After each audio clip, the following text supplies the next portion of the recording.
quote another man steeped in the criminal mindset, the musician Master P, the question may boil down to, is there heaven for a gangsta? Gangsta. Gangsta. Is there heaven for a gangsta? Gangsta. Gangsta. I'm joined now by Ellie Honig, the former federal... Is there heaven for a gangsta? A gangsta.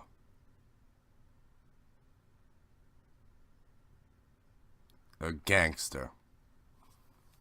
J Pork's podcast.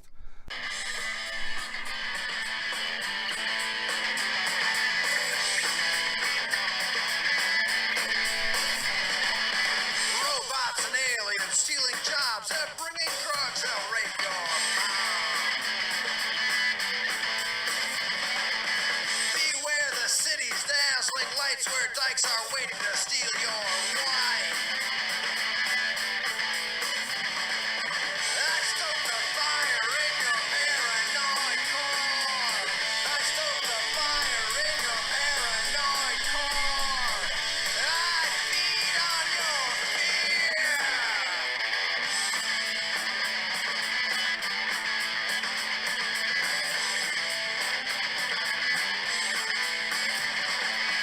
Vaccines, chemtrails, false flag plots, government camps, Sharia law.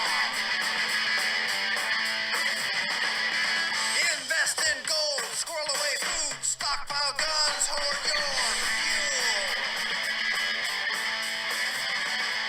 I stoked the fire in your paranoid core.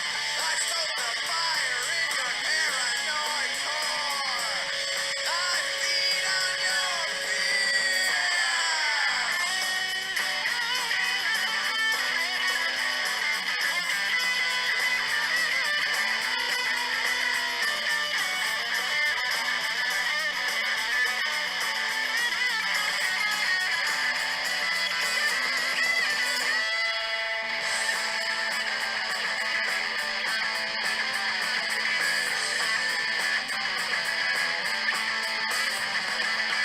Consumed by thoughts of thick black cock. Go hunt 'em down dressed like a cop. Fight the Jews, homos, Muslims, Chinese, playing militia in the trees. I stoked the fire in your paranoid core. I stoked the fire in your paranoid core. I feed on your fear. Hey, yo! What is the word, people? Welcome back into another action-packed edition of the J Porks podcast. I am J Porks. With me, as always, on the other side of the glass, making sure this is a well-oiled podcast machine. Every week is the ever-popular Nobody. So I'll probably get in trouble because I played the whole song. That's Mudhoney with Paranoid Core. It's the new single, came out about 3 weeks ago, and you'll notice that the lyrics are of our time, as they say. It's never enough Mudhoney, you know? Like, I mean, sidebar on music really fast, just you know, real quick. Like, you know, we all love, like, Nirvana and Soundgarden and stuff like that, but, like, bands like Tad and Mudhoney and Screaming Trees, these bands are awesome, man. I mean, the mid-card bands, I guess we'd call them, right? Man, amazing. Anyhow, what goes on, peeps? Real quick, QAnon, man. So check this out. On Friday, I had an episode of Dies in Your House that was titled QAnon. It talks about the crazy conspiracy theory that is QAnon. And actually, I'm really just bringing it up again so I can use it in the hashtag when I share this on Twitter. And you'll find out why in 1 second. So I usually put my podcast, Least Coast Radio for the Least Heard Voices, Dies in Your House every Friday on Least Coast Radio. Goes up, I put it up through YouTube. So I add it to my YouTube playlist, and then from there, it goes to iTunes automatically, right? I don't usually get many views on YouTube. YouTube is just a vehicle I use to load it onto iTunes because I don't know how to directly do that on the podcast app. I Googled it and this is how it told me to do it. So that's how I did it. I'm not paying for SoundCloud, you know what I'm saying? That's just ridiculous. So we did that. And this thing had 30 views in an hour. Because, and I will be doing this more often now, with Dies in Your House, I don't always do it, but like, 4 to 5, not 4 to 5, maybe 50% of the time, I'll try to use the title as a hashtag. Like, so I did hashtag QAnon, because I wanted it to gain more traction. I wanted, like, so when I automatically say, this is the title, it's automatically a hashtag. So you automatically look it up and you can see what I'm talking about, what people are talking about. So I didn't know, this might be new, maybe I didn't notice it before, but YouTube is actually using hashtags now. Like if you put a hashtag, it'll be highlighted blue, much like it is on Twitter, and even on Facebook. If you hashtag something, it highlights it for you. So 30 views in an hour. I got a couple of comments. You guys want to hear them? Of course you do. Why wouldn't you want to hear them? So here we go. So somebody comments, and I'm not going to say their name because they don't deserve it.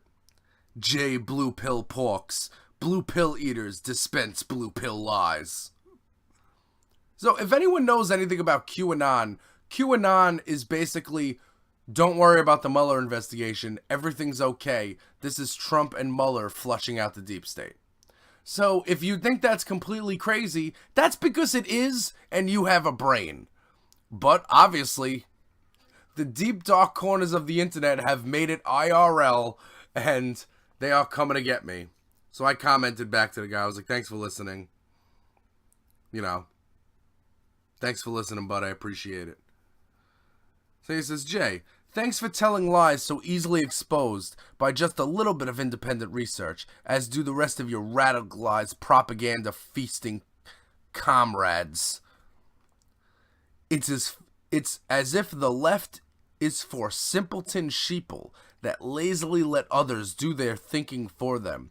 Spend some time viewing the walk away videos to see that an even long time liberals are walking away are waking up the lefts to anti-American collective hive mind of destruction. Now, and I wrote again, I appreciate you listening to the pod. Always good to grab a new listener. Forward your message to East Coast Radio. Tell your friends to come listen. Now, not only, like, it's okay that person doesn't like what I said. All pub is good pub. But that person hashtag walked away, you should check out the walk away. No, we shouldn't. Here's the thing. We're not doing that. Left on left crime doesn't happen.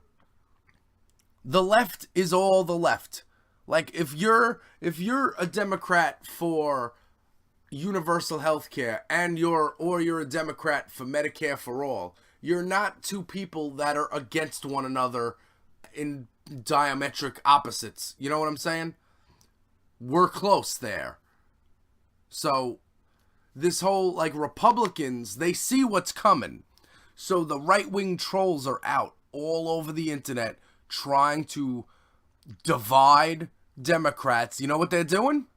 It's weird. They're taking a cue from Russia's playbook. They're doing the Putin thing, where they're trying to divide.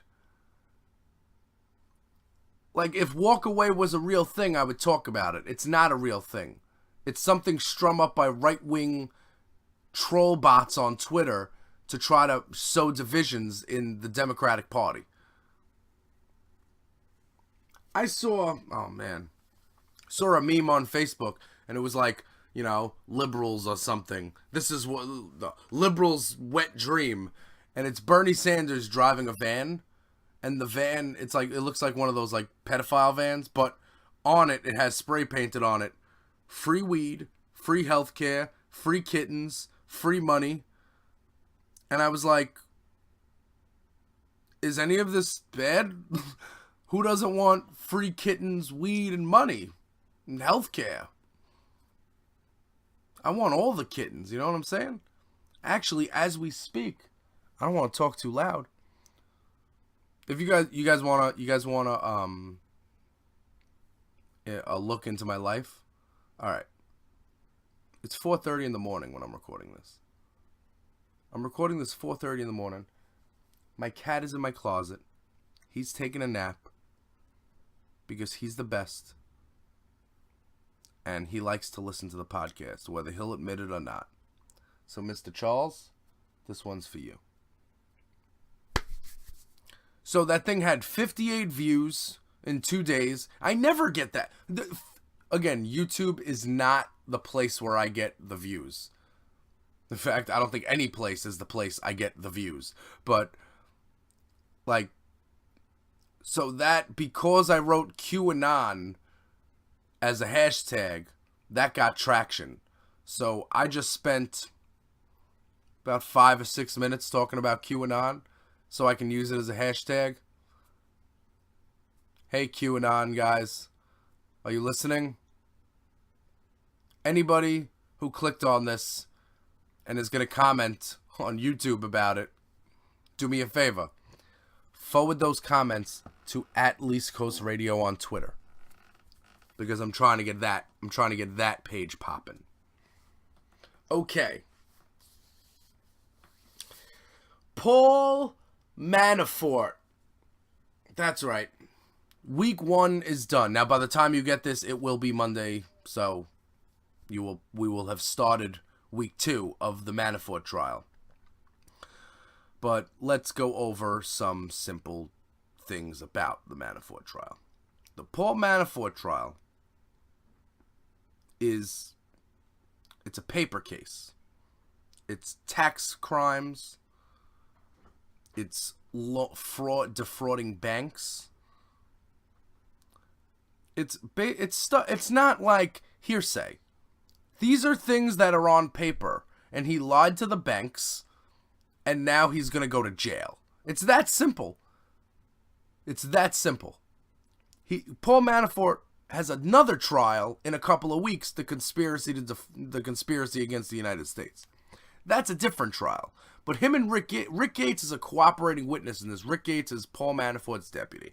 Paul Manafort was the head of the Trump campaign. He took the job when he had no money, when he ran out of money, from when the guy he was working for in the Ukraine was sanctioned. He ran out of money. The cash spigot ran out. So then Paul Manafort started to falsify documents to get more money, falsify bank statements to get more money, to get money, because he wants to be made whole, because he owes money to oligarchs, because, it wasn't. So he's been lying on all sorts of tax forms, and unless he sleptwalked, unless he can prove that he was sleepwalking through every aspect of doing his taxes every year, then I don't think that there's much of a case here in terms of his innocence. Okay. So day one of the Manafort trial, the defense, their argument, because Rick Gates is a cooperating witness, their whole premise, their whole case is, this is Rick Gates going into business for himself. Rick Gates did this all. That's why he's talking to the government. Because he committed the crimes. That's why he flipped on Manafort. And they tried to paint him as a not being credible because he committed crimes as well. Then the prosecution was like, we might not even call Rick Gates.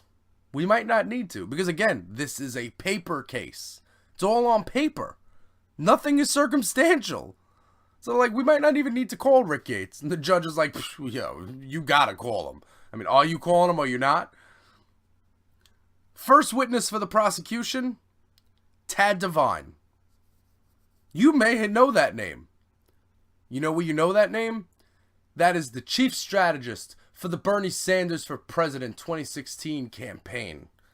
Now, don't you find it weird that Tad Devine used to work with Paul Manafort in the Ukraine for Viktor Yanukovych, for the guy who was running, the guy who ran for the president of Ukraine. He was a pro-Russia guy, and then he got exiled to Moscow. So don't you think you probably think, that's odd that Tad Devine is good friends with Paul Manafort, and they've worked together for years. And you might think that's odd that they were on opposite sides of the political campaign sphere in 2016. I would argue that they weren't. But that's another podcast for another day. So Tad Devine, who was working with them in the Ukraine, they were like, who's in charge? And he's like, Paul was in charge. Paul handled everything. So right there, first witness shoots down all this Rick Gates going into business for himself stuff. So that's that. That's your first witness, and he's already destroying your defense's whole defense. Still on day one, we learned about the ostrich coat. Paul Manafort had a $15,000 bomber jacket made out of an ostrich. I'm an animal guy. I don't want animals. I don't want to wear an animal. Furthermore, what the heck do you need your bomber jacket made out of ostrich for? So, like, they were showing, they were talking about his extensive suit collection. All of these suits that were, every suit is custom made. They had the guy from the clothing store he went to talking about the suits. Even the judge at some point was like, listen, this guy's not on trial for being rich. But he kind of is, because he got rich in a way that's not legal. He may have made some legal money, but when you have offshore accounts and stuff like that, that's not legal. When you evade taxes, I mean, I don't need to tell you that that's a crime. Day 2 and day 3, they got accountants, right? For the rest of the week, they got the account. They got the guy that was building Manafort's personal home, which is actually right by the courthouse. It's a couple of blocks away from the courthouse. It's a property that him and his daughter were sharing, I guess. But all the outdoor kitchen, things I can't pronounce, all of these lavish things, totally, so much. I mean, a couple of weeks ago, remember I mentioned that Barack Obama was giving the speech at the Mandela Foundation? And he was saying how he's made a lot. He said, I made a lot of money after I left office, so far. And, it's too much. I don't need it. I don't need all that. Paul Manafort is a guy that has too much money. So then, alright, so he's not on trial for being a rich guy. So then we get the accountants in there. And the accountants, one accountant says, I didn't know of any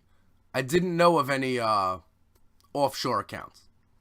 And the other accountant with immunity, who committed crimes on behalf of Paul Manafort, was told to cook the books. And when asked if Paul Manafort had offshore accounts and the accountant didn't know, Paul Manafort's wife started crying in the courtroom. As if, the moment she knew, it was over. So, I mean, the age Paul Manafort is going to be in jail for the rest of his life. And this is only his first trial. And it's in the rocket docket. There's a rocket in my docket. A rocket in my docket. No, but like, I mean, it moves fast. The court moves fast. I don't know why they have to call it the rocket docket.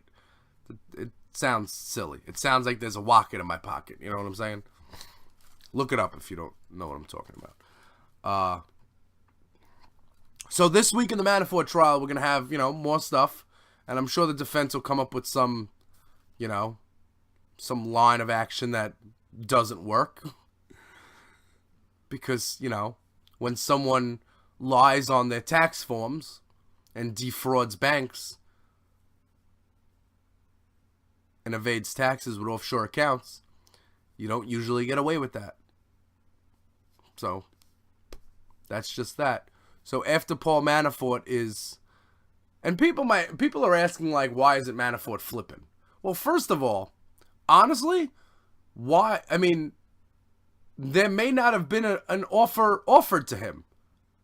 Second of all, why flip before you're guilty? I mean, you might as well go to trial.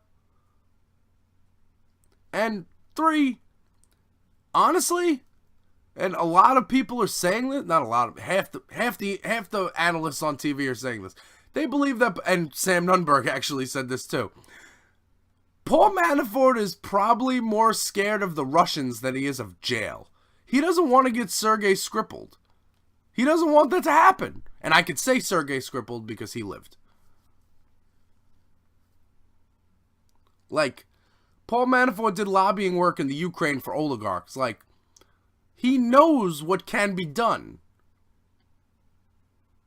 So, think about it. The guy would rather spend the rest of his life in jail than, help the government out with, little corruption case. Crazy. So when he's found guilty for this, then he's going to go on trial for conspiracy against the United States. Then we're going to see if there's any flipping going on.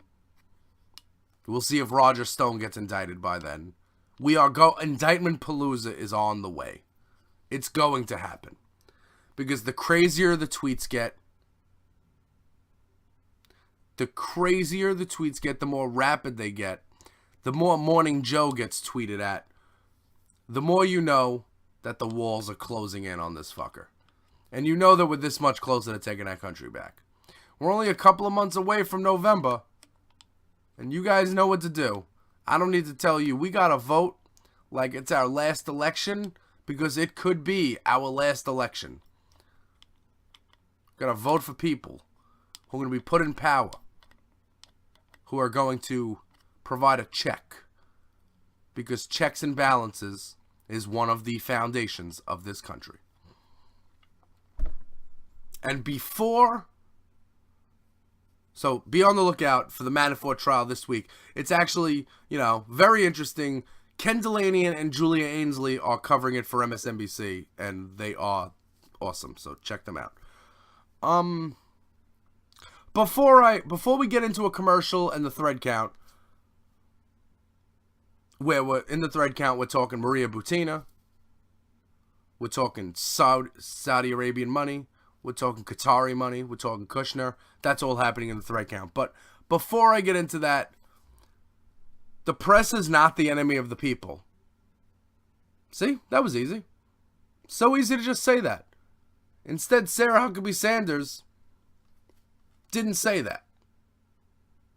She didn't tell that to Jim Acosta when he asked her. And when he followed up, and he said, listen, I understand, like, all your cause she was saying, oh, I've been attacked, I've been this, I've been that. And Jim Acosta's like, okay, I'm sorry about all that, but can you just say, like, that the press is not the enemy of the people?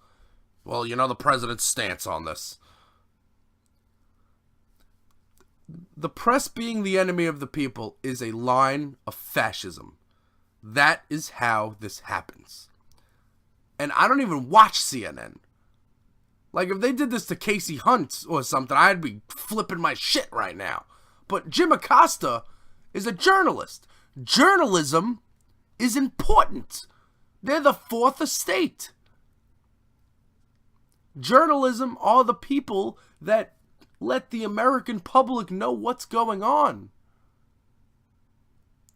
And to stand at a rally in Tampa and incite basically violence. Have you seen the pic? Jim Acosta's doing his little, his little stand-up, report thing. And there's 100 Trump supporters behind him, screaming at him, threatening him and to kill him and stuff like that, calling him fake news. First of all, guys, do you remember that journalists were killed in Maryland? We're still using the term fake news? We're still not respecting news outlets, even when they die for us? I mean, seriously. First of all, no normal person supports Trump, right? So, if you got a bunch of nutbags at a rally, and you're inciting them, fake news, fake news, fake news, one of those nutbags who is going to go get a gun and shoot some news people. And then there's blood on Trump's hands already. That Maryland newspaper that got shut, the newsroom that got shot up, that blood is on Trump's hands, man. That blood is on your hands. The press is not the enemy of the people. Was it the enemy of the people when McClatchy was reporting in January that the NRA was being looked at by the FBI because Russia funneled money into the NRA? Did you ask the NRA about that? What's the NRA's comment on that? Because the NRA has a swift public relations campaign. They are a PR company, and they are good at it. They're good at it because they're still in existence when their basic existence is the right to kill people. That's basically what it is. The right to have weapons of war in your home. Okay? And they've survived all this time. But Russia infiltrates them. Maria Butina infiltrates them. We're going to get into that in a second. And the NRA has no comment on that. I go to Dana Loesch's Twitter page. In her bio, she doesn't have NRA in her bio anymore. It just says 2A advocate. Get the hell out of here. Oliver North is the new president of the NRA. He's the president-elect of the NRA. Why such the shuffle at the top? Why did that happen? And now I saw a story that the NRA is being sued somewhere, and they're saying that they're in dire financial straits. Maybe take some of that $30 million you got from Russia and don't give it all to Trump. Maybe keep some of it. Did the NRA run out of money because they were paying women to sign NDAs? They were paying $130,000 a head for women to sign NDAs? Is that what it was? Is Michael Cohen gonna let us know? Because he was the finance guy at the RNC, So maybe he knows something about the NRA. Maybe he's got some lobbying dollars there too. Haven't heard Michael Cohen's name this week, actually, which is pretty good. Which means he's probably cooperating. Although Giuliani says, collusion's not a crime. So, that's just ridiculous. So it went from no collusion to collusion's not a crime, but no collusion. The only people that Trump doesn't collude with are members of his own government. Did you see the intelligence officials up there saying Russia is a threat? And then later on in the night, he's like, the witch hunt. It can't be both. It can't be snowing and a heat wave at the same time. I was almost going to say sunny and raining, but actually, there are sun showers, so that could be a thing. Where is the comment from the NRA?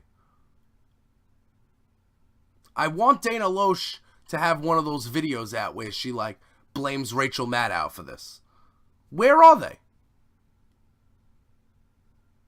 Nowhere. All right.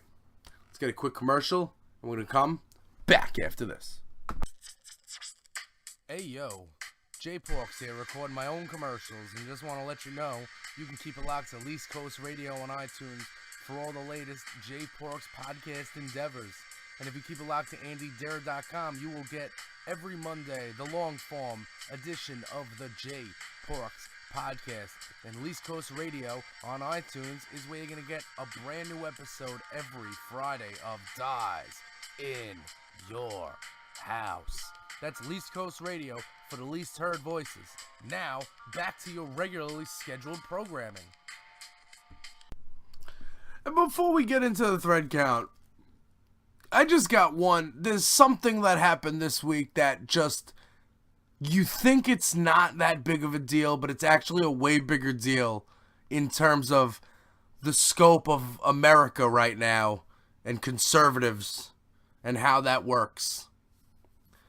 Kane, Glenn Jacobs, the wrestler, Kane, kayfabe brother of The Undertaker, is the mayor of, I want to say, Knox County, Tennessee. It's a town in Tennessee, or a city in Tennessee. Kane, the wrestler. He didn't retire 10 years ago. He didn't retire 5 years ago. He was wrestling the other day. He won with 66.6% of the vote. 666. Kane. You can't make this up. Now, what is that? I mean, is that...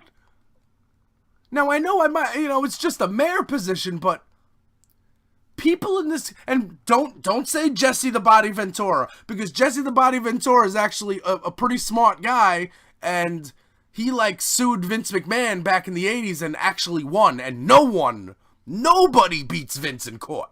That never happens. So, Jesse the Body Ventura being the governor of Minnesota is, he's a smart guy who knows how to work. He knows how to,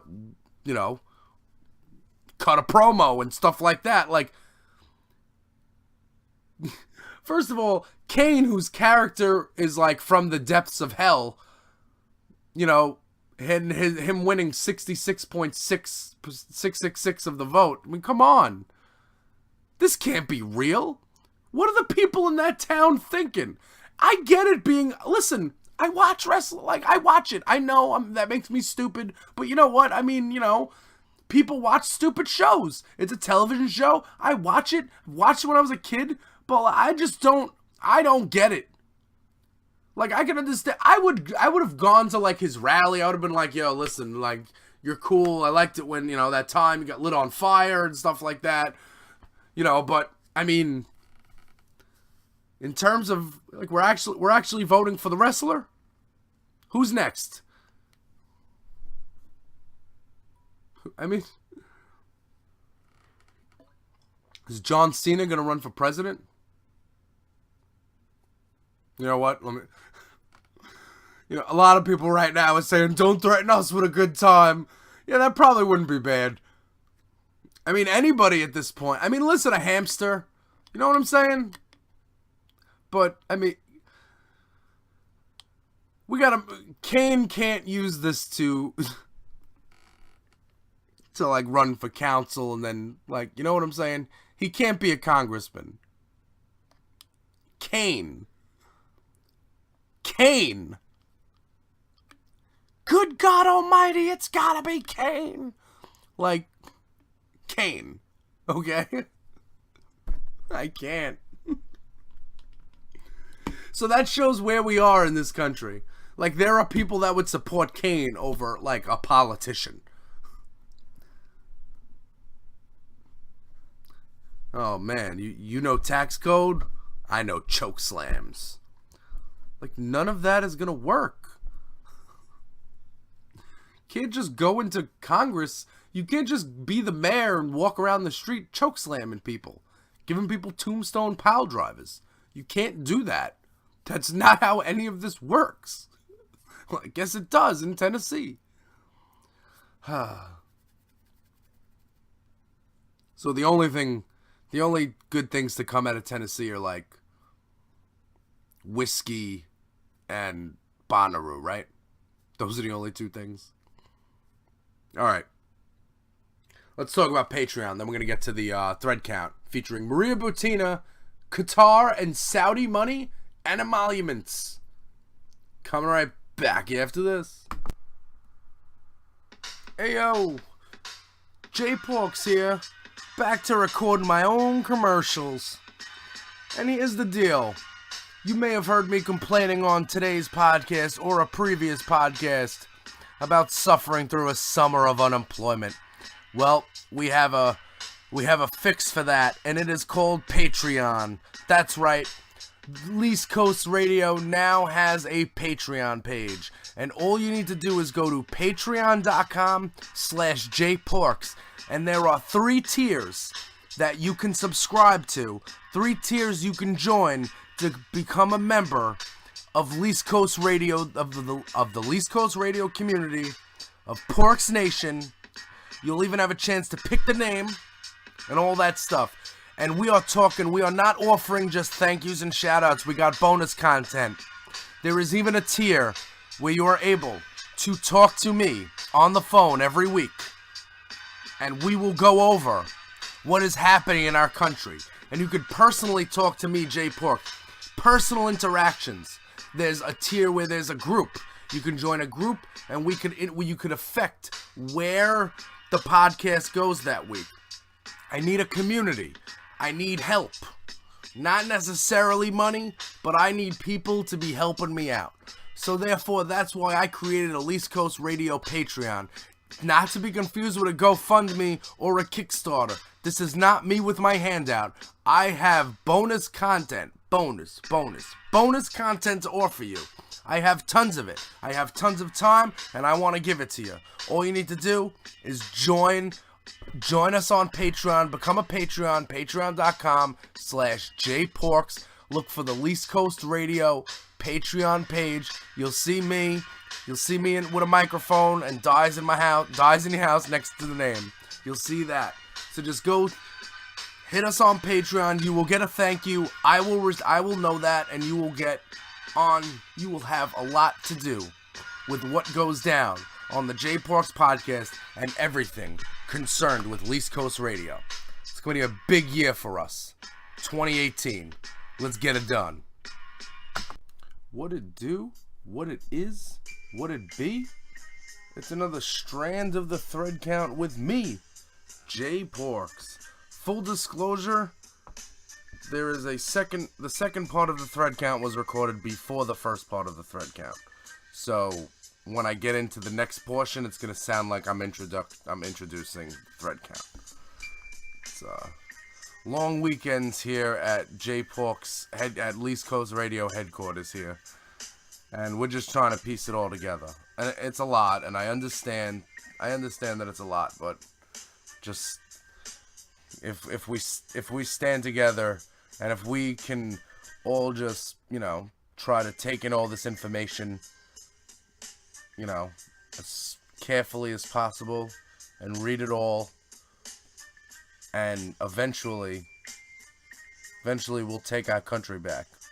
So let's talk about the Russian spy Maria Butina, who infiltrated the NRA and may have actually taken it down by accident, because Russia doesn't have gun rights. So here we go. Seth Abramson on Twitter has a thread, and it's off the Washington Post story. Trump associates socialized with alleged Russian agent Maria Butina in final weeks of election. That's J.D. Gordon. So after Election Day, during the transition, one of the first places J.D. Gordon went was to Hungary, where Russia's spy agency has its European headquarters. He apparently spent the weeks before Election Day talking to a Russian spy. He also threatened me repeatedly. Not me, Jay Porks, but Seth Abramson in this threat here. I've asked this repeatedly and never gotten or found an answer to it. Was Gordon in fact one of the Sessions aides who met with Sergei Kislyak to talk Russian sanctions in September 2016, right around the time Maria Butina, a Russian spy, came into his life? We need an answer. Remember, Gordon was at Trump International Hotel when Papadopoulos revealed himself as a Kremlin intermediary. Says Trump ordered the GOP platform change on Ukraine at that meeting and may have been present for Kislyak's meetings at the RNC after lying about the platform change. I don't claim to know for certain what Gordon did. I've only said he wasn't candid about the platform change and needed to be spoken to by investigators. Because I was the only one demanding that at the time, over a year ago, Gordon came after me personally and professionally. Gordon made it clear that he thought if I would shut up about him, everyone would forget that he was Sessions' right-hand man on Trump's national security team and oversaw the flurry of emails, including emails from Page and Papadopoulos, between members of that team in spring 2016. He threatened to call the police on me, contacted the FBI about me, wrote to the New Hampshire Department of Education, and harassed my employer to get me to shut up. I wouldn't and didn't, and now we discover he was talking with a Russian spy in the weeks before the election. All I ever wanted to do was speak with Gordon and ask questions about certain of his seemingly furtive, covert behaviors surrounding the Russia question. Now, more than a year later, it looks like someone either did ask those questions or those answers fell in their lap. If Mueller hasn't spoken to Gordon already, he'll obviously need to now. And if he spoke to him previously, unless Gordon already confessed to these contacts, Mueller will have to speak to him again and will be poring over the notes from previous interview looking for lies. Many people forget that Sergei Kislyak was regarded as a Russian spy, and and Gordon's boss repeatedly met with him, possibly with Gordon there, and lied to Congress about it multiple times. Now we find out Sessions' right-hand man talked to a Russian spy and hid it. Smoke, meat, fire. So now we have pressing questions. Did Gordon lie to the FBI the first time he talked to them? If he already did Bettina begin her promised cooperation by giving up I'm going to start that sentence again. Did Bettina begin her promised cooperation already by giving up Gordon? Or did the feds find these emails on electronic equipment they seized that belongs to her? Gordon was hired to the transition team, but now says he never performed any duties for them. This sounds like hogwash, and far more seriously, an attempt to cover up that his trip to Hungary in December 2016, after speaking with Bettina for weeks, was made on Trump's behalf. I just created a Wix website for my business.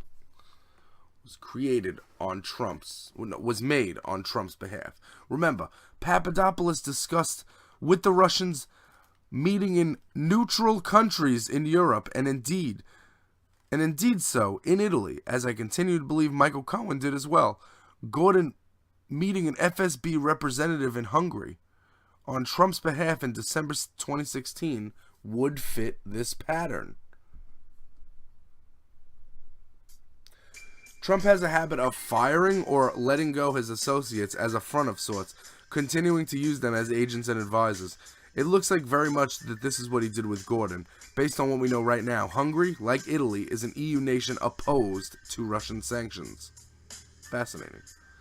Given that Bettina sent Gordon right away an email complimenting his appearance and demeanor under pressure, and given that Gordon ultimately had asked Bettina on what appears to have been a date, one wonders about what Erickson thought about this and what Gordon was hoping for. Listen, all, his story is only going to get bigger. I was on the Gordon angle over a year ago, so when a few people even knew his name, and he thought by threatening my freedom and my employment that he can get the entirety of the media to forget he existed, no one will forget now. Because I was writing about J.D. Gordon over a year ago, see below a thread from March, I know that he was central to the day-to-day operations of Trump's national security team, which coordinated the attempted Trump-Russia back channel for many months.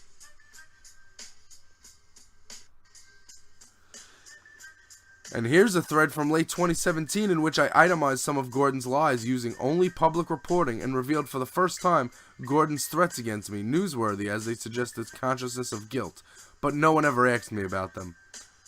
I hope you will forgive me for posting my extensive research on Gordon from 2017.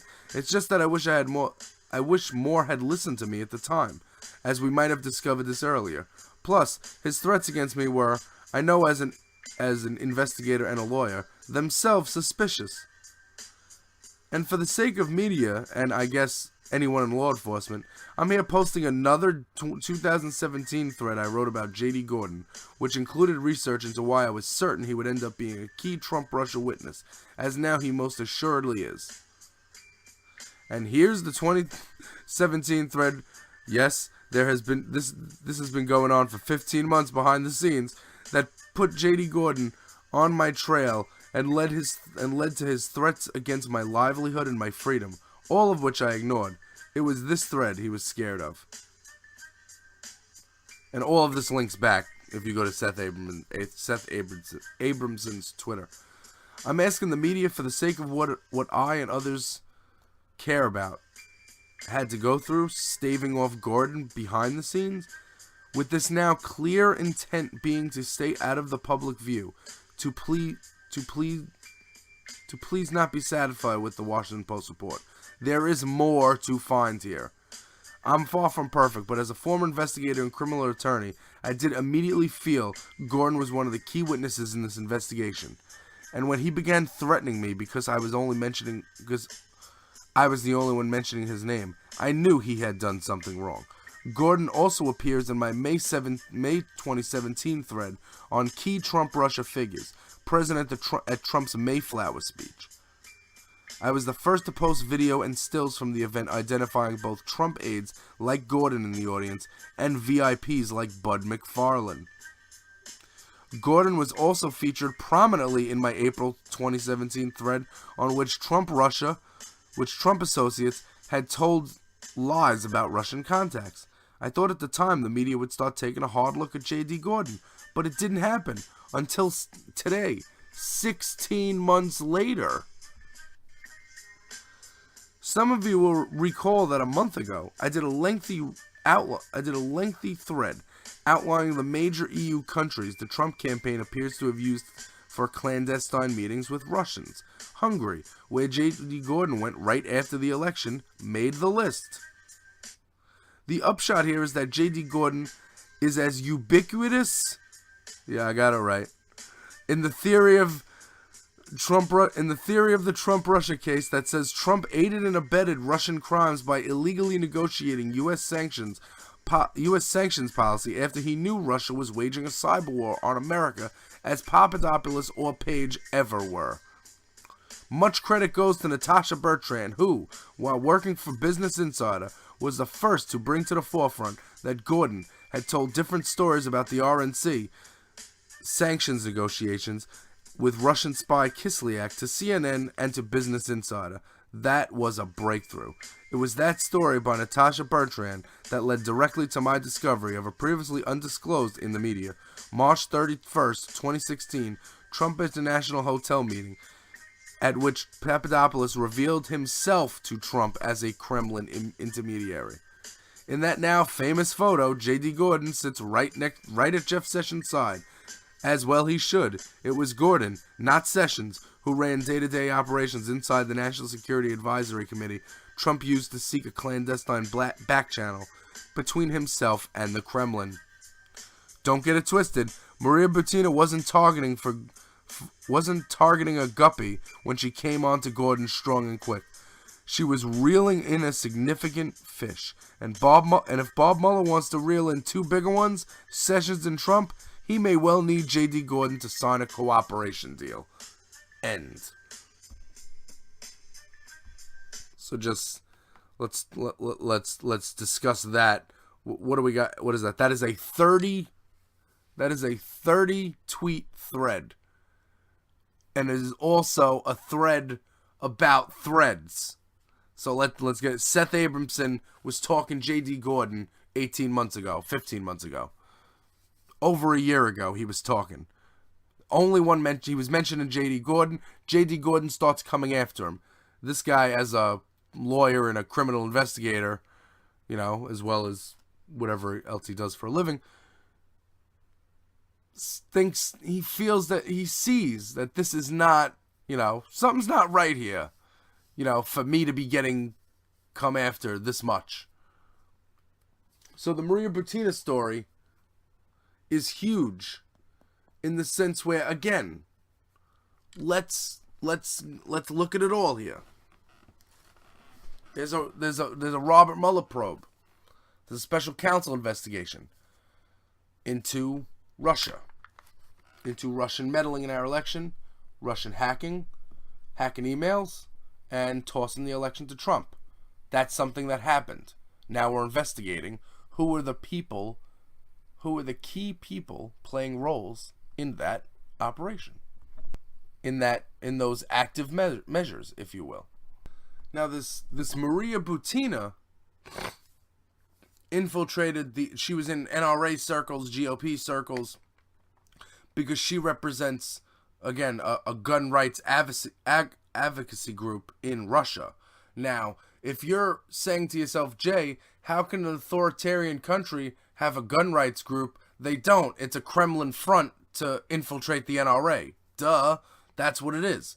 So, but Maria Butina is not, and we need to make sure that everybody knows this, Maria Butina is not a part of the Robert Mueller investigation. This is a separate thing, separate, regular old U.S. attorneys, regular old U.S. investigators saw spy activities going on, and they detained her.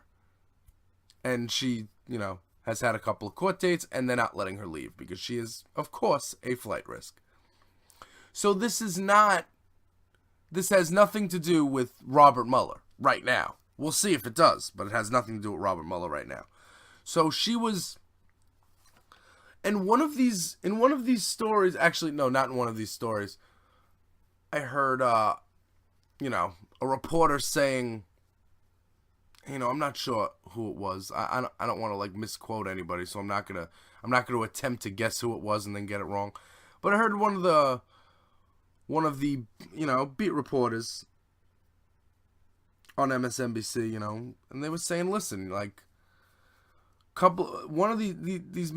people that met with Maria Butina, she met with a couple of congressmen, and they said, listen, I'm 60 years old and I'm bald and stuff. I'm not used to having attractive younger women, want to Snapchat me and stuff like that. Want to get to know me, want to be friends with me. That usually doesn't happen.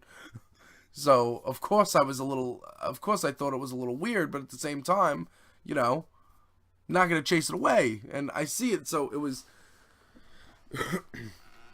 Maria Butina is, I don't want to say honeypotting, because it wasn't she wasn't blackmailing anybody. She was literal. It was clandestine active measures. Get inside these circles, get cozy with these people, and steer this thing towards Trump. And the NRA is involved here big time, because the NRA took $30 million from Russia. Now, I know that they're not actually going to say that they took $30 million from Russia. It was funneled into the NRA by Russia to Trump. And we know that because they gave 3 times more than they've ever given to any political candidate. We have Don Jr. sitting down with Torshin. Torshin is the guy working with Butina on the Russian gun rights advocacy group. We got Maria Butina taking pictures with, the head of the NRA. She's on a trip to Russia with David Clark. Remember Sheriff David Clark? That guy? That whack job? He's involved in this too. And the goal was to influence, the goal was to influence, they changed the it's not like, they worked It's not like Russia wanted Republicans elected because, they thought Republicans would just be a little nicer to Russia. That's not what it is. It was, they changed the entire Republican platform towards Russia and the Ukraine. They just completely disregarded 100 years of, 50 years of Republican Party policy. Just like that. On the direction of Paul Manafort, and with some help from Maria Butina steering from the bottom end. And no pun intended there. The campaign chair is at the top, right? And this Maria Butina, she seems like, low on the totem pole here. But look where it is. That's a sandwich. You know what I'm saying? If you have when you get a hamburger, you get the bun and the top, and you get the bottom. And in the middle is the meat. So you got Manafort at the top, right at the RNC convention, right when the platform gets changed. That's at the same time Maria Butina is mingling into GOP and NRA circles and, making sure people know, listen, I know you want to be a never Trumper, but Trump's good for guns and Trump's good for Russia and Russia's good for America. Spoiler, Russia's not good for America. They're like our 60th or 30th ranked trading partner. And, people tell me, I don't want to I'm not a foreign policy expert. That should be the name of this podcast. But when people say to me, well, Jay, what's wrong with getting along with Russia? Between us and Russia, we can be like the world's biggest superpower. And it's like, dude, we don't need Russia to be we are the world's biggest superpower. We don't need Russia. Russia's a nothing. They're a nobody. They got some weapons. I mean, look at the defense budgets of every country in the world and look at how far away, look at how far in advance, look at how much more money America spends on defense. Are you kidding me? The thing about being afraid of I just don't get it. Oh, well, maybe we should be friends with Russia. Listen, if you want friendlier Russian relations, that's cool. They should stop sending spies over here to influence policy. If they want to be friendly, we can talk friendly. Come to the table. How about this? How about give back Crimea? How about that? We're just invading countries? We just invade countries. And you see where it's going. They did it during the Obama administration. And Obama was like, we're not recognizing that because that's not a thing. You can't do that. And And now, Trump is there. He doesn't care about Crimea. You think he cares about Crimea? So, in 4 years, they're gonna, Russia's just hoping that we forgot about this. Russia needs to be continuously punished until Crimea is liberated. You can't just annex something. I know the Kremlin has annexed the White House. This is insanity at this point. So, guys, I know that there's a lot of people. I know that there's a lot of people that are sick of talking about Trump and I understand it could get sick. It could get sickening, it could get tiring, but the mainstream media did not do its job in 2016, and I will tell you why. Now, people have theories on it, Some people think that, the media is owned by, companies that wanted Trump to win, blah, blah, blah, conglomerates, corporate overlords, global mafia. I'm not going to go that far with channels, with every channel. But here's what I will say. I will say that the mainstream media probably appreciate the ratings that Trump brings in. That's all I'm saying. And I know you're thinking, Jay, that's dangerous. It is. It's very dangerous. It's very dangerous. That's why I have a podcast. It's exactly why I have a podcast. Because I think it's about time we took our damn country back. And listen, I watch MSNBC, so I'm a victim to this too. Like, I'm a cable news junkie.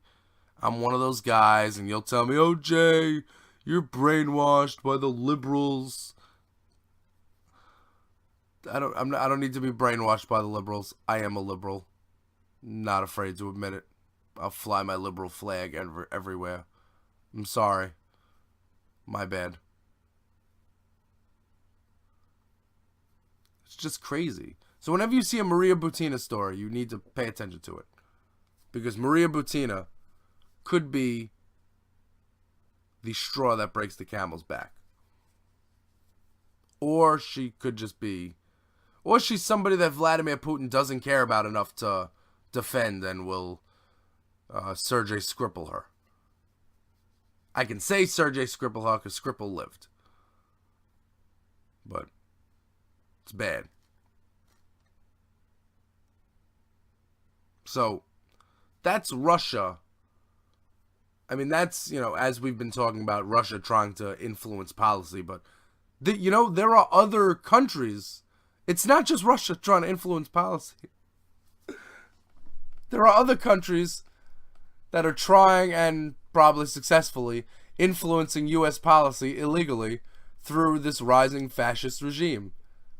And we'll go to Dr. Dennis Grayson with that. What it do, what it is, what it be.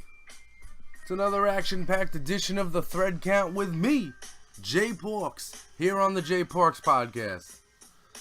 A lot of things going on this week, but we always have to get into the Thread Count. What we're going to get into now is some Qatari money, some Saudi money, and how that works with not being normal.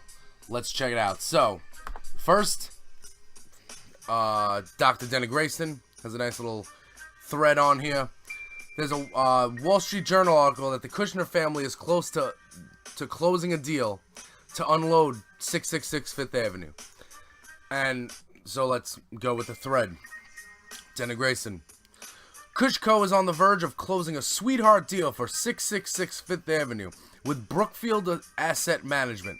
The second largest shareholder is Qatar Investment Authority, or the QIA, who is part of the Rosneft spinout reported in the Steele dossier.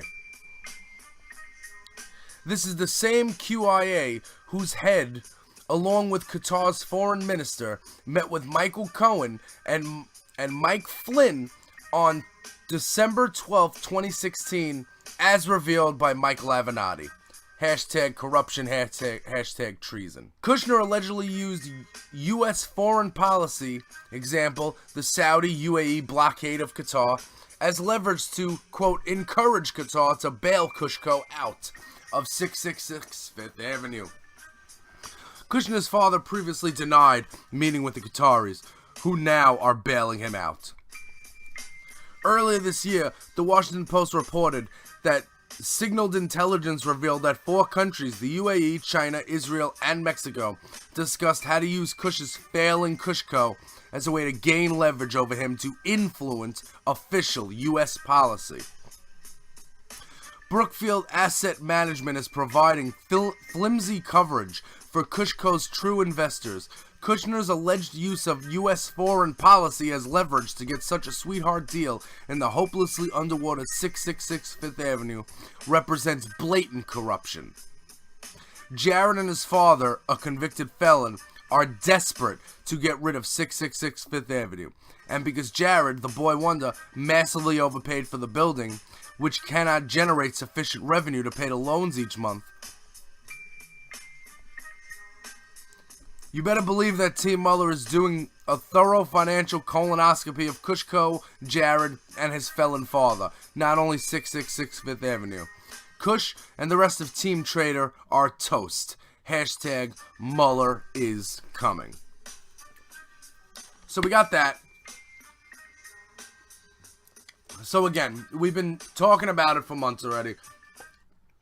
Foreign countries are using Trump Organization, Trump properties, Kushco properties, all this stuff paying Michael Cohen for influence.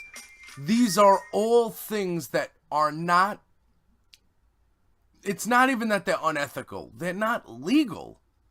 They're not you can't have foreign governments affecting U.S. policy by, lining the pockets of somebody who is supposed to be not making money in the current job they're at, in their current position. It's insane to me that we allow this stuff to happen. And this isn't even the Saudi prince staying at Trump's hotel, which we're going to get to right now, as soon as I find it. Somewhere over here. Anyway. Moving on. Actually, moving on, but staying in the same lane. And I'm going to add to Dana Grayson's thing, because she was talking about Kushko, 666 Fifth Avenue, which, is the worst address to ever have in the world. Like, if you're a child of an evil demon, to have, well, he's not actually a child of an evil demon. He's the stepchild of an evil, not the stepchild. Is he the stepson? He's the son-in-law of an evil demon. So you must live at Hell's Gate, 666 Fifth Avenue. But there's that. So there's Qatar money bailing out Kushner, right? And you also have David Farrenhold and Jonathan O'Connell in Washington Post on Friday said have an article.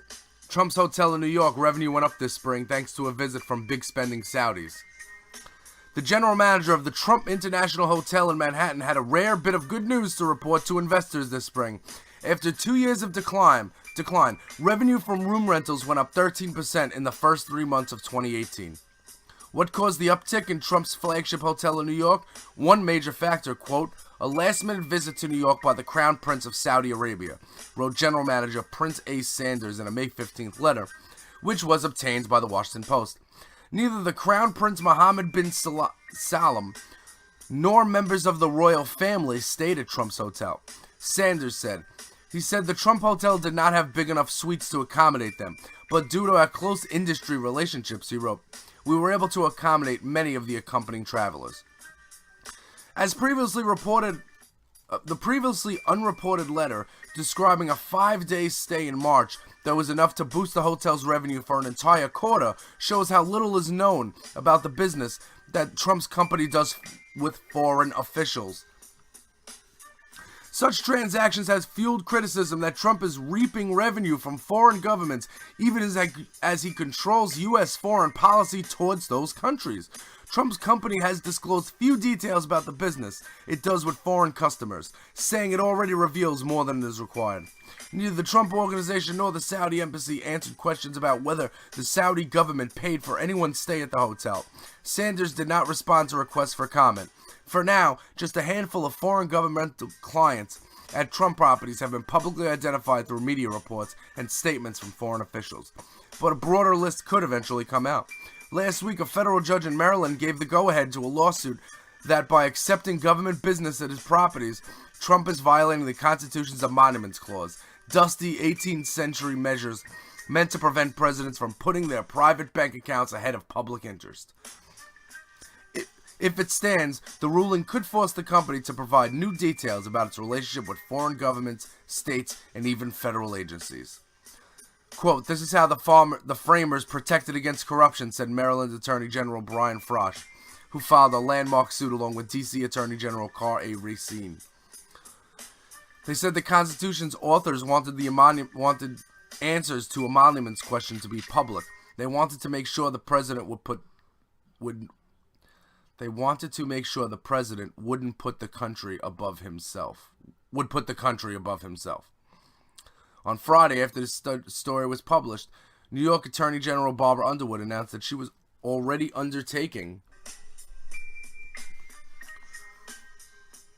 conducting a separate investigation, asking if Trump had violated the emoluments clause at his business in New York City. The Justice Department, which is representing Trump in his official capacity, has argued that the Founding Fathers meant only to stop presidents from accepting gifts from foreign governments, not to keep presidents from conducting private business. Frost said that he believes that the case could end up eventually before the Supreme Court.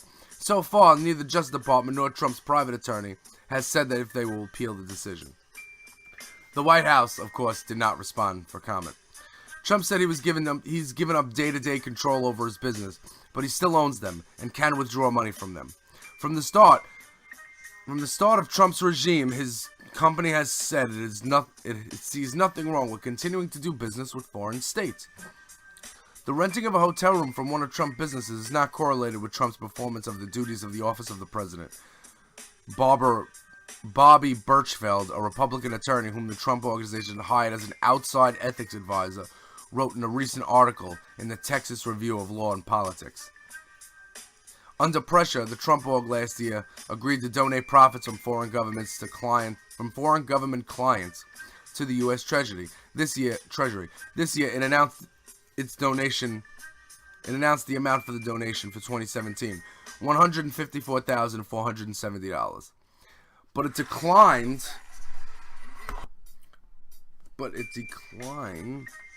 to say which foreign governments those profits came from, or how much they spent in total. Officials with Trump's D.C. hotel, the property that is the subject of the emolument suit, have told the Post they are not actively courting foreign businesses, but they acknowledge that they also are not turning it away. The Embassy of Kuwait, for instance, has held its National Day of Celebration twice at Trump's hotel in downtown Washington. This year, the Embassy of the Philippines also became a Trump customer, holding its Philippine Independence Day party at Trump's hotel ballroom. Trump has had a warm relationship with the Filipino president, Rodrigo Duterte, even as human rights groups have condemned Duterte for a crackdown on drug users that has left thousands dead. Having it at a hotel that happens to have Trump's name on it, it's a statement. Jose Manuel Ramoldez,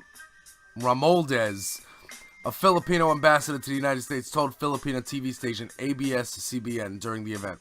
It's a statement that we have a good relationship with Trump. He said the embassy chose Trump's hotel as a venue, but private donors actually paid.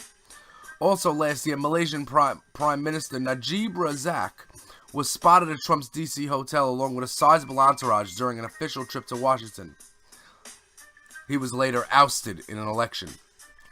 And the Saudi government spent $270,000 at Trump's D.C. hotel last year, according to filings by a lobbying firm acting on the Saudis' behalf. Press reports indicated that the money paid for hotel rooms, food, and parking for U.S. veterans groups brought to the district to lobby against a bill the Saudi government had opposed. Beyond that list, there have been other events at Trump properties that have some connection with foreign governments, but the source of payment is unclear. Earlier this year, Mar-a-Lago in Florida hosted the Polish-American Leadership Summit, which was organized in part by Polish government ministries, according to the summit's website.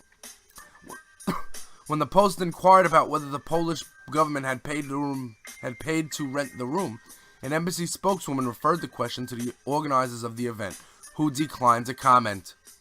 The case of the Saudi earlier this year, a spokeswoman for Saudi embassy said that none of Mohammed's official traveling delegations stayed at the Trump International Hotel in New York.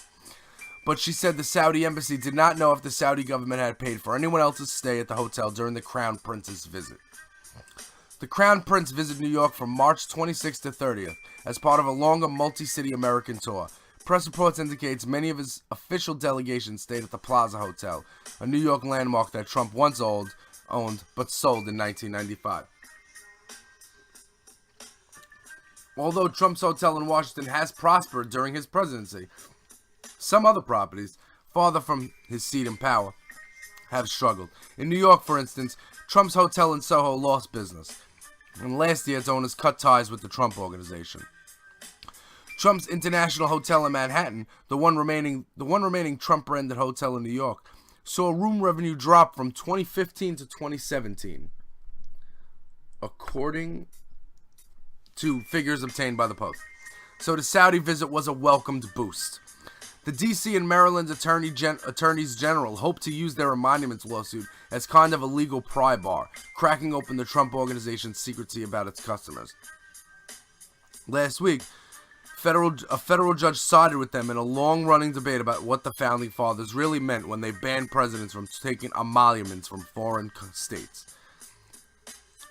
The judge agreed that, in the modern context, this covered not just outright gifts from foreign states, but also regular business transactions, even those involving services given at a fair market value. Now, unless the ruling is overturned on appeal, that could allow the plaintiffs to ask the Trump Organization for a list of those transactions. Their search would be limited to the Trump Hotel in Washington, but their plaintiffs are clearing hope for their victory will inspire other suits aimed at Trump properties, such as places in New York. The case may also bring new scrutiny upon the Trump Organization's business relationship with the U.S. government, which owns the building that houses Trump's D.C. hotel. Before he became president, Trump won a long-term lease to operate a hotel there. Democrats in Congress say this relationship is now a separate kind of prohibited emolument, an unfair benefit given to Trump by his own government. A clause in the lease says no, elected official of the government of the United States shall not be admitted or share in any part of the hotel's ownership. But after Trump was in office, the General Services Commission ruled he could still keep the lease. The decision is now being probed by two independent inquiries, the Government Accountability Office and the GSA's Inspector General. The judge ruled that they could allow plaintiffs to seek information about the lease. Georgetown University law professor John McHale, who has been studying the emoluments clauses, says these inquiries together could shatter the veil of privacy that Trump's company has maintained, even while its owner is in the White House. He has constantly refused to conform to well-established norms about the conflict of interest and corruption, and the appearance of corruption. McHale said, at some point, he may be told by a court, you lose, you have to comply. And that is from the Washington Post. So just to keep things in the clear here, there's a whole, if anybody, I don't know if you have, but if anybody's read the book by David K. Johnson, It's Worse Than You Think, and it's about the Trump presidency, and it's got different chapters, and each chapter has a different thing, and the emoluments chapter focuses specifically on this hotel in Washington, D.C., because this thing was leased. Listen, even if he didn't win, if he lost the election, he would still have the hotel in D.C., right? So he would still be able to, court foreign governments and stuff and affect policy. But since it used to be a post office, it's a government building. And you can't work for the government and have a job. Like, cops aren't allowed to be bouncers at night. That's called moonlighting. You're not allowed to do that. Like, you know what I'm saying? You're not allowed to use the position you have to take advantage of financially. You can't use your government position to make financial gains. And that's what this is all about. Kushner with 666 Fifth Avenue. Ivanka Trump with the Chinese trademarks. Trump with all the hotels. This is all stuff that is far beyond normal, far beyond acceptable. And listen, this alone is stuff that should get you tossed from office. This behavior alone. Not even, just put Russia on the back burner for a second. This behavior alone merits you to be impeached and removed from office. This is not somebody having consensual sexual relations with somebody in the Oval Office. This is not. This is not that. You impeached somebody for that. But you couldn't convict. These are high crimes and misdemeanors in the highest office of the land.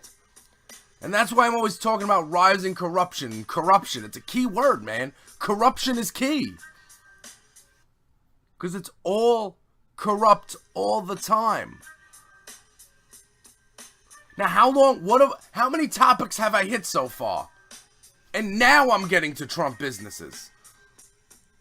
These are becoming longer podcasts, man. I'm gonna have to start a new one. Like an additional one. Not a new one.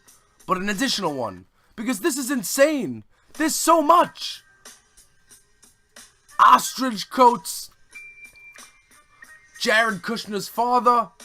Ivanka Trump is over there saying that the detainment camps, that the family separations, that was a low point for her. It was?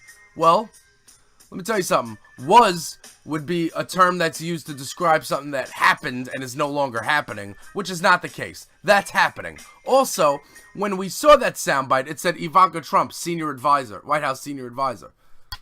Go advise! Go down and walk down the hall! You can't walk down the hall? Nah, we ain't buying it.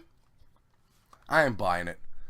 It's like the whole free Melania thing, you know? It's like when you see signs that say, Melania, blink twice for help. No. You would think, oh man, how did she put up with this guy? This and that. She was wearing a coat that said, I really don't care, do you? On her way to the detainment center. These fucks are evil, man. They're all evil. Like, they are all, I don't care if they're, you know, nice on the outside and, you know, be best and, you know, that was a low point for me and I struggled with that and yada yada yada. Don't talk about it, be about it. If you're not going to be about it, then you're just as much of a swamp thing as this guy is. Swamp thing. Crazy. So, like, I understand that people might say, oh, Jay, well, you know, gonna get him on the emoluments. That's a bit tedious. Like, listen, if the country was doing amazing and foreign policy was doing amazing and, like, these North Korea and Helsinki summits weren't just, you know, mental masturbation and treason in the case of Helsinki, if they were actually accomplishing things, that would be one thing. I'd still want justice to be served. Because here's the thing, I don't care who you are. If we're doing these things, if we're committing high crimes and misdemeanors, we're going to jail. I'll be honest with you. True story, the other day, well, when you hear this, it'll be the other day, but Friday night, me and my buddy are in the car, and my buddy happens to be African American, and some freaking 5-0 pulled up behind us. They were like parked a couple of car lengths back, like 2 or 3 cars. They shut the lights. They were creeping. We got the heck out of there, man. Nazi police state. Weren't even doing anything besides sitting in a car, waiting for a phone call. Didn't get that phone call. Wasn't doing anything against the law. Sitting in a car. And we were going to get rolled up on. Cops everywhere. And I don't know if it's only New York or if it's everywhere in America, but you want to talk about Nazi police state, you got unarmed black kids getting shot. And you have cops just not getting a free reign of everything. And you have the federal government, but if it was you, if it was me, if it was Tom, Dick, or Harry, we'd be in jail. They would throw the book at us. And they've done it to me before, and we'll have I don't know if we've ever had a special episode of Jay Porks' 2004, but we can get into that. That's one of the origin stories that you get when you pledge to Patreon. And if I didn't plug it in the last 10 minutes, patreon.com/Jay Porks, become a Least Coast Radiohead. Alright. Corruption is king in America right now. And the framers wrote the Constitution to prevent a king and a monarchy from being something that happens. So there's that. Okay, and we will finish up today on everybody's favorite weirdo, Roger Stone. Folks, the wagons, they be circling Roger Stone right now. And they be circling fast. Manhattan Madam, Kristen Davis. Or is it Kirsten? I don't know. But the Manhattan Madam, she's the one that was famous for Elliot Spitzer fame.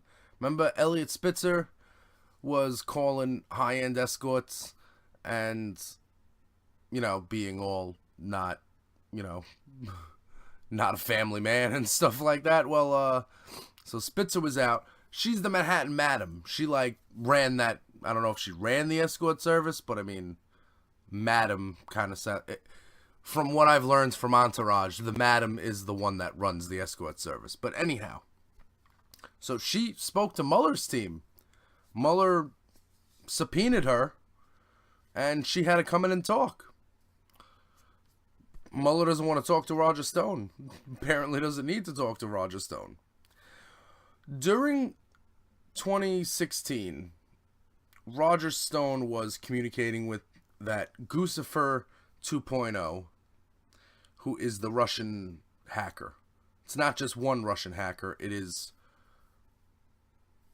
Russia hacking and pretending they're one person.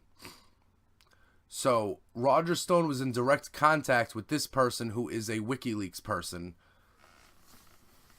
and he was also in direct contact with Julian Assange, or at least he says he was, which, by the way, I mean, I don't know if it's worse to be in contact with Julian Assange or to walk around saying you're in touch with Julian Assange, but that guy is an agent of Russia.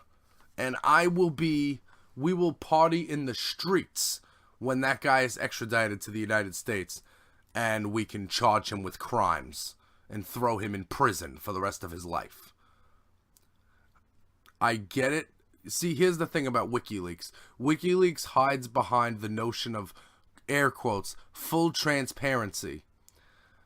That's bullcrap. They are Russian cutouts.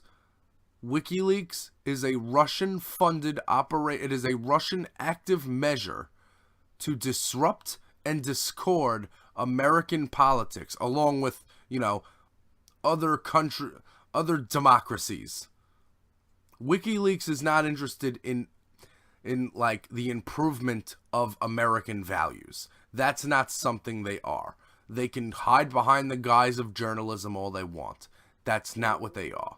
And Roger Stone was on some show a couple of weeks ago, and he said something like, you know, well, you know, Julian Assange, it can't be collusion because Julian Assange isn't Russian. I mean, come on, man. I mean, what is going on? Like, he was in the Ecuadorian embassy of the UK. They told him, listen, don't mess with elections. Don't mess with politics. So he started to again, continuously. So they cut off his internet. And now he's like, you know, they're in negotiations with getting him out and extraditing him to a place where hopefully he can be arrested, because he's one of the key players here. But Roger Stone claiming he's done nothing wrong, even though he's in emails talking to Julian Assange, or saying that he's met with Julian Assange. And Sam Nunberg, remember when Sam Nunberg went crazy? This is some Eric Garland tweeted about. He tweeted a long thread, and one of the thread was, you will see brash, tough guys, you know, fold to the pressure of the Mueller probe. And it's a picture of Sam Nunberg in a very nice suit walking into the grand jury to testify. Like, so he went on, there was a couple of months ago, there was an episode of Dies in Your House called Sam Nunberg Goes Crazy or something like that. And man, he was on every show that day. And he was going, no, I'm not going to Robert Mueller. This is ridiculous. But you know, 4 days later, he was at the grand jury. And now every time he's on TV, he's like, you know, this Mueller probe is very serious. And, you know, it's most, as I randomly drop things on my table, he's like, this Robert Mueller investigation is certainly not a witch hunt. And he seems like he's seen the fear of God. And he's also on TV saying, listen, like, I told Roger Stone that talking to Julian Assange ain't good. And I also was the one that convinced Trump to let Roger Stone on the team, which is crazy in itself, why Trump wouldn't want Roger Stone on the team. Roger Stone's always been on Team Trump, but you know, whatever. So Roger Stone said that Sam Nunberg is a alcoholic with a very tiny penis. So that's a quote from Roger Stone. A very tiny penis. This is like a 60, 70-year-old man. You know? He's talking about the penis size of other men. Like he's a 5th grader. I guess we know why he's been friends with Trump for so long. Because, they act like school children. Although those like thick those thick framed glasses that Roger Stone wears, those shits look cool. Like, I'd like to have a pair of those. That'd be dope. They'd probably look crappy on me. Alright. It's been a long, arduous journey, my friends. But we've made it to the end of another action-packed edition of the J Parks podcast. Now I'm going to get up on out of here. But before I do, I'm going to give you a list of websites you need to go to help keep me in business. First, before we even get to the core 4 there, you got to become a East Coast Radiohead. You're missing out. I mean, we are going to grow this thing. It's a summertime right now. It's a little slow in terms of, like, I know people are at the beach. People are doing their summer things. Their kids are home. So you might not, be, that in tune with every episode of the podcast this summer. I understand. It's totally cool, the vacations and stuff. But, like, September's coming, and when the fall comes around, I'm going to have a new job. So, therefore, I'm going to be spending more time on this podcast. That's right. I'm going to get a job where I don't work a lot. See, here's the thing. I'm looking for a job where I don't have to use my brain. I want a lunch pail, punch in, punch out job. I'll go to Bed Bath & Beyond, Target. I don't want to the last 10 years of my life, I've either been one of 2 waiters in a restaurant and, like, if you call out, the place crumbles. Or, like, I've worked at school, and listen, as much as working in schools and helping forward the education of the youth of America, as much as that is a good job, I don't work for the Board of Education. And since I don't work directly for the Board of Education, I don't get paid the $1.50 a day or something that paras that work in public school get paid. I get paid minimum wage. So, and I'm not in college because I'm in loan trouble and they won't let me back in. So, like, if I was in school completing a teaching degree, then yes, of course I would keep the job at school. But it is a high-stress job. And not in terms of the work that gets done with the student I'm assigned to, with the individual education plan.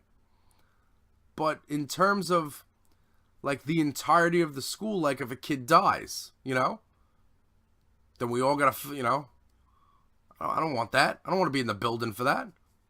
It's a lot of kids. I mean, I know I'm only responsible for the one kid, but I'm really not because I'm an adult and, like, there's other kids there and everything, And it's like, I don't want to, divulge too much information here, but, in the morning, if you listen to me and you know anything about me, you know that, like, in the morning, I have to, get ready for work, as they say with, meditation with plants, if you're getting my drift there. So, like, before then I would need to scrub myself down. And it's just not, it's a job where there's a lot of hours of the day where I'm not at work, where I'm thinking about work. And that's what I can't have. You know what I'm saying? That's basically what I'm talking about. I know some people are listening to this and they say, Jay, you're freaking lazy, man. But no, it's not about being lazy. I've decided that I'm going to be on the correct side of history. I've decided that that my brain, my thinking, my mind is not going to be used at a menial job where I'm making minimum wage. That I'm going to go work somewhere for minimum wage, and I am going to shut my brain off. Get my couple of dollars a week, and then I'm going to do podcasts. And I'm going to resist. And I'm going to talk to you about resisting and voting and Russia and fixing our democracy and getting a country, getting people in the position of power that do things that help every American, everyday Americans, not rich white Americans, and no one else. Not that. So if you go to patreon.com/JPorks, you can become a East Coast Radiohead, and you can help me out. And you can help this be a less arduous journey, and you can get yourselves more podcasts, bonus content, customized artwork from me, phone calls, input on the podcast, all that. Go to patreon.com/JPorks. Check it out. Just do me that one favor. Check it out. Just let me know what you think. Okay. And concertconfessions.com. That's where you're going to go, where you want to get all your live music, news, and reviews for the fans by the fans. We got a new one going up out of California. I don't know what it is yet, but I do know that the website was down yesterday. It is not down currently. My girlfriend was nice enough to pay for the GoDaddy monthly domain charge that I needed because I didn't have any money. Only thing is, I don't think I told her that she's paid for that yet. I used her card. She'll find out at the end of the month, I guess. Love you, babes. Thank you. Also, AndyDerra.com. That's where you're going to get all your Derra Network podcasting needs. Well, that's the reboot of the flagship show, The Andy Derra Show, which is coming to you soon. And trust me, Andy's got some stuff planned. And, you know, you got to go to Blue Village Vinyl. That's where you got to go. Blue Village Vinyl, they got all your record store, all the stuff you want at a record store, you got that. So check out Blue Village Vinyl in, is it the Chicago area? I'm only good at geography where I live and where there's legal pot. I don't know. It's weird. So check it out. Go to follow them on Twitter, Blue Village Vinyl, and you'll see some cool stuff. ChristinaRocks.com. Hang the DJ. 89. No. Whoa. ChristinaRocks.com. Hang the DJ every Sunday morning. She has a throwback alternative show on the internet, not on the radio. Used to be on the radio. I almost slipped up with the radio station there, but I think that radio station hired robots now. And, you know, it's cheaper than people.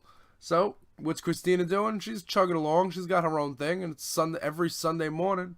And if you follow her at Christina Rocks, or if you go to her website, ChristinaRocks.com, you can keep in touch with all of that every Sunday morning. She's got a time warp. All the throwback alternative that you know and love, that you want, you get courtesy of Christina Rocks. And also, every week when there's music headlines, they be powered by Antiquiet. Antiquiet.com is your source for quality, and I just want to plug them really fast. Antiquiet has a podcast. Now, I don't listen to it all the time because, like, I don't know. I listen to a lot of podcasts, man, and I record most of the time where I have time available to listen to a podcast. I'd rather record my own podcast. But they're talking fish with my buddy, Reverend Justino, founder of ContentConfessions.com. He will be on the Annie Quiet podcast talking all things fish. So Katie Turr, if you're listening, Annie Quiet podcast. The Funyun, if you're listening, Annie Quiet podcast. They're going to be talking fish. I would check it out if you're into that. My cousin David. They're talking fish. Go check it out. Annie Quiet podcast this week. Follow them on Twitter at Annie Quiet, and they'll give you all the, all the deets. All right. And before I get up on out of here, we did catch Ari Melber quoting Warren Zevon, and David Korn answering back, quoting Warren Zevon. Ari Melber went with the lawyers, guns, and money, and David Korn went with my shit's fucked up. And Ari Melber had to cut him off and tell him it was a family show. It's a family show. It's a family show. So that's why, whenever we end the podcast, we say, Wacky Weed and Warren Zevon. Resist, remove, and fight for recreational, guys. Late.